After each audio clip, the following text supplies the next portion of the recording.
Hi guys, welcome to Hawai'i Women in Tech's first podcast. Hello. Today we are honored to have Brooklyn, who is the winner of our first scholarship, the Wahine Founder Scholarship, which is a 6,500 scholarship to go through a 6-month accelerator called PDS Labs. And it's basically the first product accelerator for women entrepreneurs. Now, Brooklyn has been going through the accelerator for 2 months, and today we're super excited to invite her to join us to discuss some of her experiences and what she has learned, what things she has encountered, and just to learn more about her as a person. So thank you for coming today. Thank you for having me here. I'm really happy to be here. So maybe we'll start off with a quick, brief introduction. I can start. I am Kia, and I am the Vice President of Hawai'i Women in Tech. And I am Brooklyn. I am the founder of Adventure Today. I am also a software engineer at Shopify. And I had a very long and interesting road into tech, but I'm so excited to now be on the path toward being a tech founder. Perfect. Then let's start. Let's start with right on what you just talked about. So give us a little background on how you got into tech, your experience, how you transitioned to being a founder, and just a little bit about your story. Yeah, so I grew up in Texas, and in Texas we didn't really have much like computer science education. There wasn't heavy investment there, and so it wasn't a career path I could see myself in when I was younger.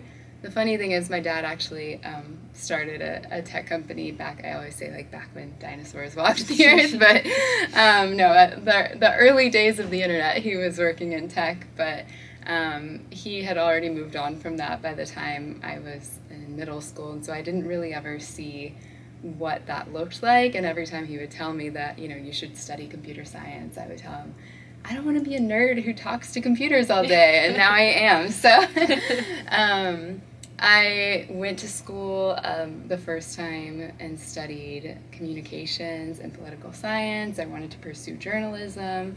So I've always had the passion for like storytelling, puzzle pieces, problem solutions. Like those things are always rolling around in my head. But they weren't something that I could see in tech yet. And it was after college when I started to realize that there were so many ways that tech could solve real-world problems for us. They could make things more efficient, they could make things scalable, and I really wanted to pursue it. So I ended up applying to a school at the time called Make School. It's now part of the Dominican University of California. And I was very, very fortunate to apply to that school at the same time that Shopify started their dev degree partnership with them. So I was actually going to school for computer science at the same time that I was working as an intern for Shopify. And so it was everything I was learning in the classroom was being reinforced instantly with what I was building every day. That sounds like an awesome opportunity. Yeah, I remember when we first had a discussion, we were all really impressed by the idea of you going back to school and taking on computer science degree. Personally, that was something like I always wanted to learn how to code, and I was just like, I don't know if I want to go and do school on this again. So just from that simple decision, like we kind of saw your dedication and hard work and the willingness to really take on something that you felt like you're passionate about.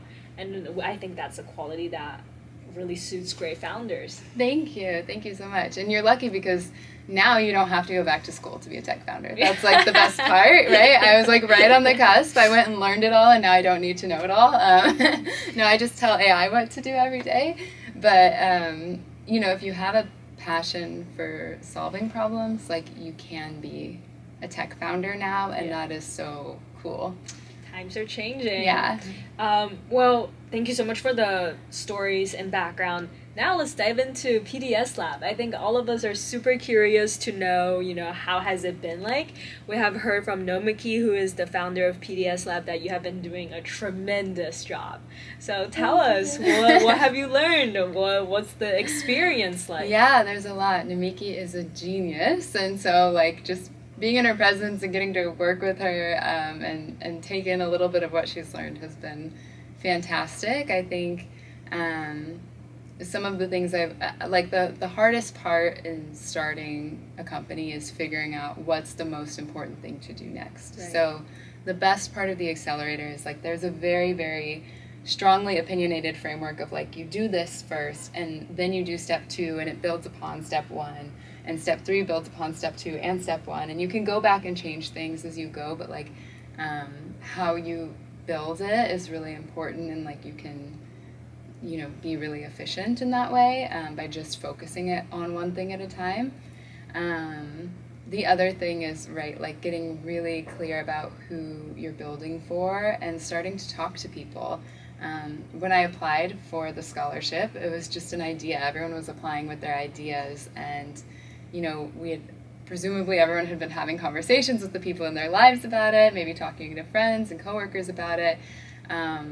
But not necessarily going out and just talking to strangers. And so a huge part of the accelerator has been like, okay, you have this idea, you have these assumptions, now you need to go out into the world and you need to test them, and you need to start telling everyone and asking everyone these questions, people who don't know you, and finding out what they say. So I, went out, like, we're in a tourist hub, which really works with my startup, and so I just went out one day and walked around Waikiki and talked to strangers and walked up to them and said, you can tell me to go away as soon as you want to, but if you want to answer a couple of questions for my startup, I would so appreciate it. And everyone is really, really nice, but the value you get from talking to strangers is priceless. So yeah, that's been a huge, huge part of the accelerator.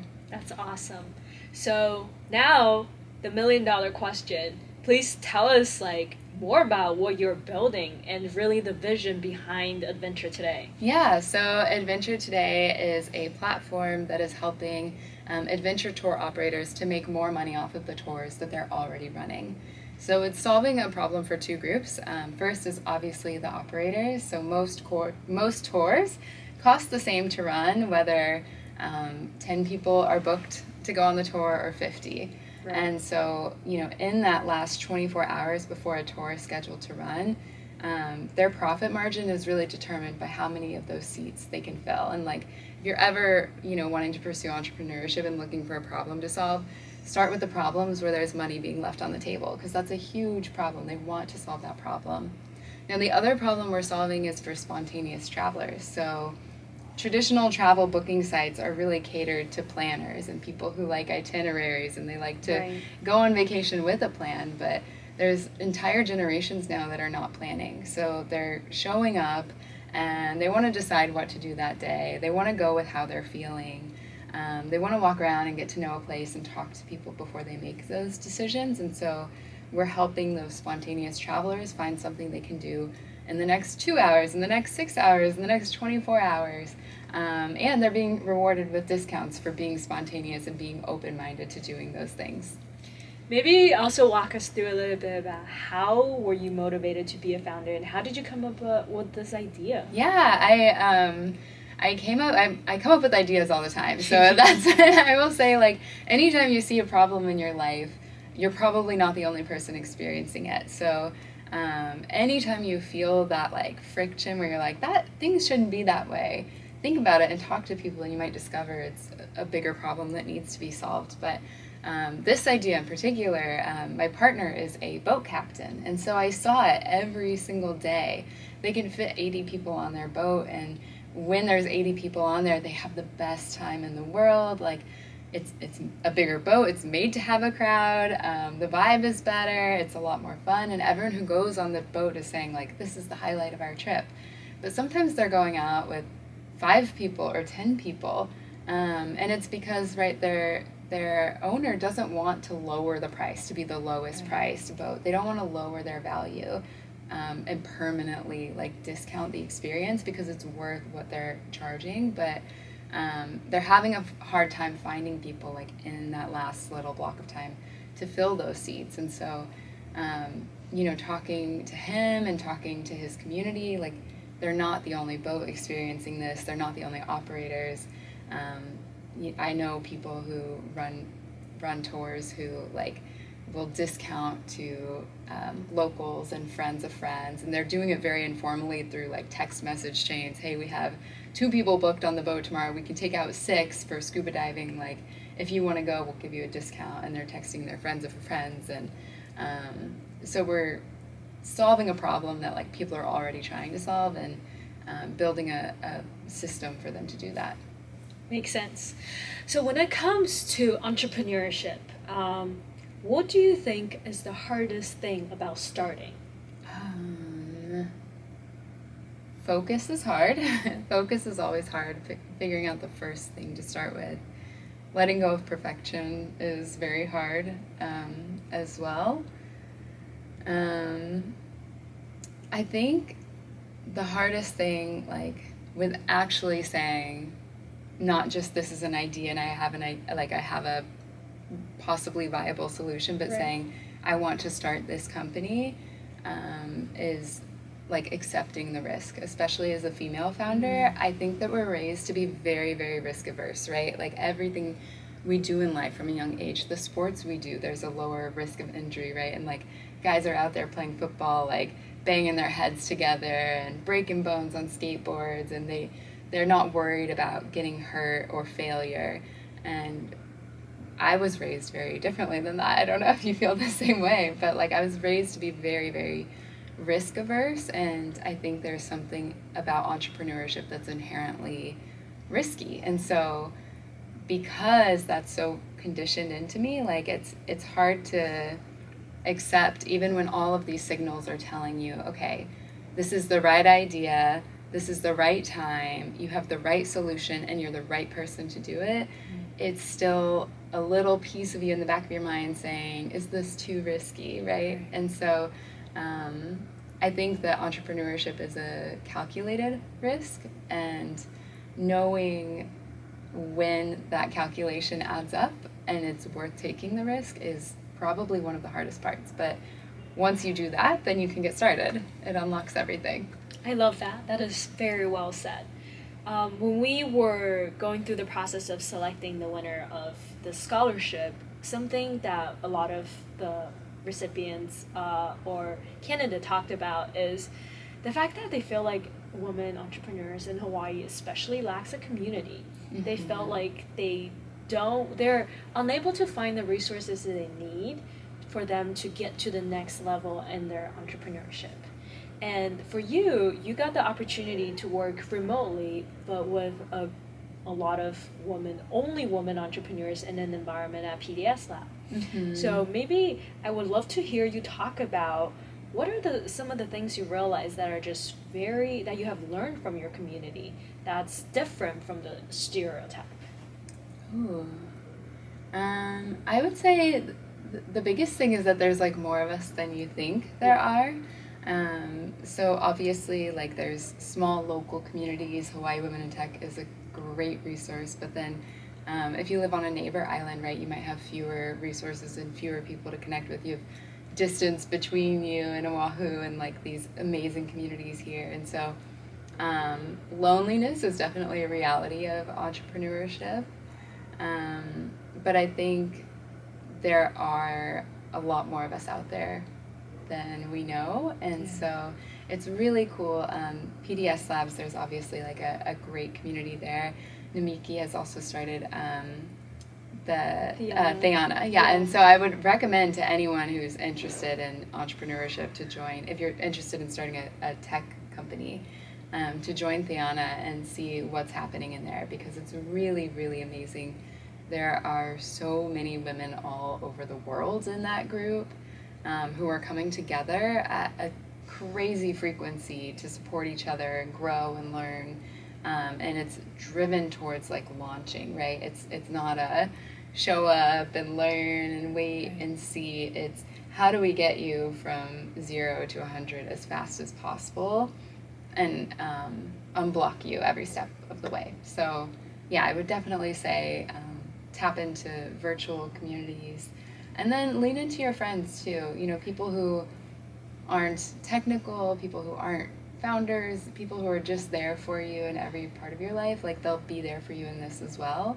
So tell them what you're doing and let them help you. Awesome. Also, I'm very curious about, like, so far as how much you've gone through for PDS Lab, what would you say, how has this scholarship and this experience has impacted your entrepreneur journey? What do you think are some of the things that has been the most beneficial that maybe you didn't know that was supposed to be part of the entrepreneur journey? For example, is it the mentorship?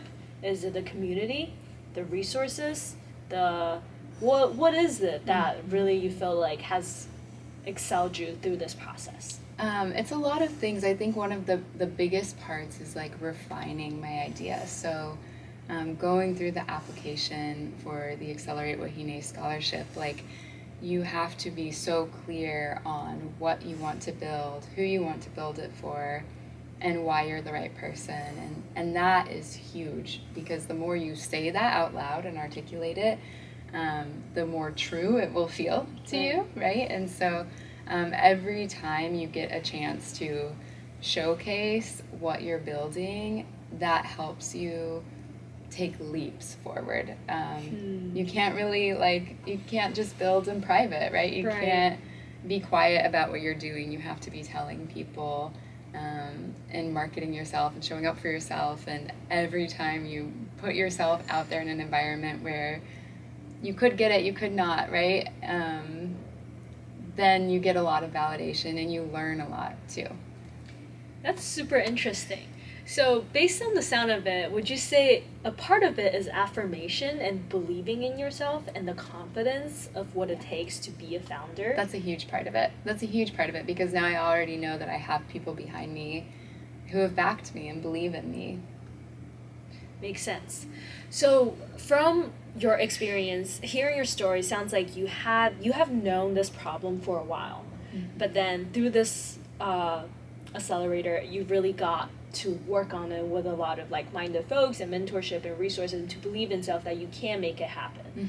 So maybe speaking from experience or what you have seen, why do you feel like women are sometimes scared and afraid to be capable and to believe in themselves that they can?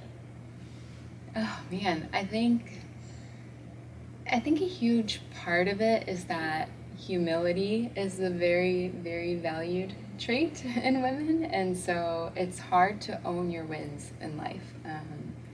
It's hard to own your wins, like academically and work.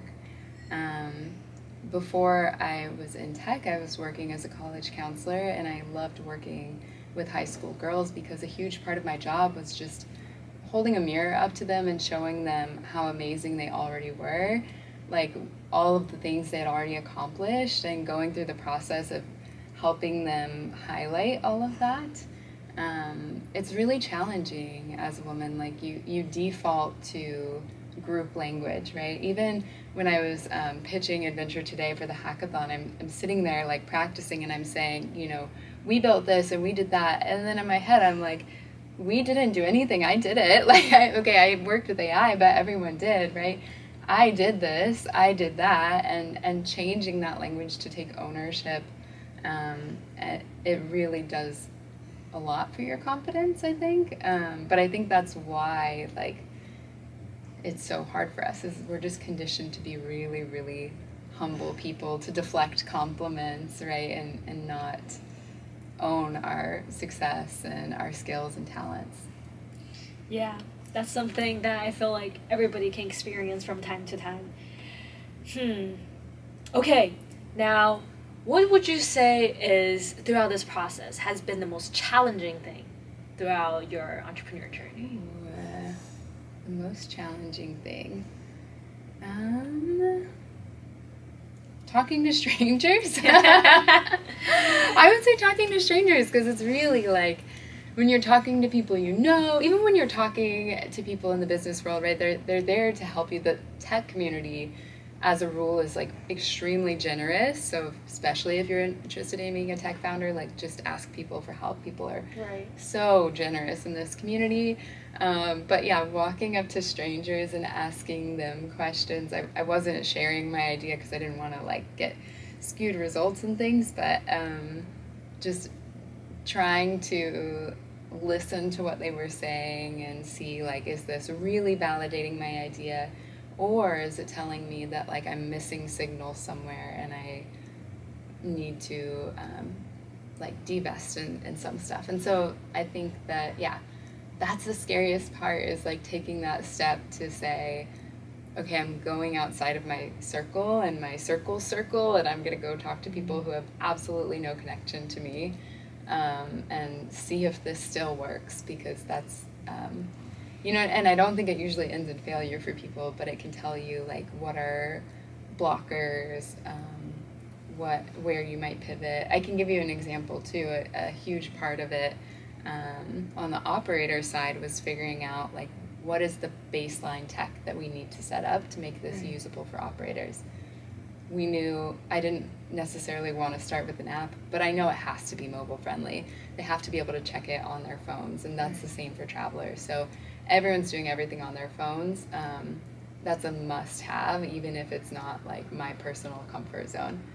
Another thing with operators was that it has to work with their booking system.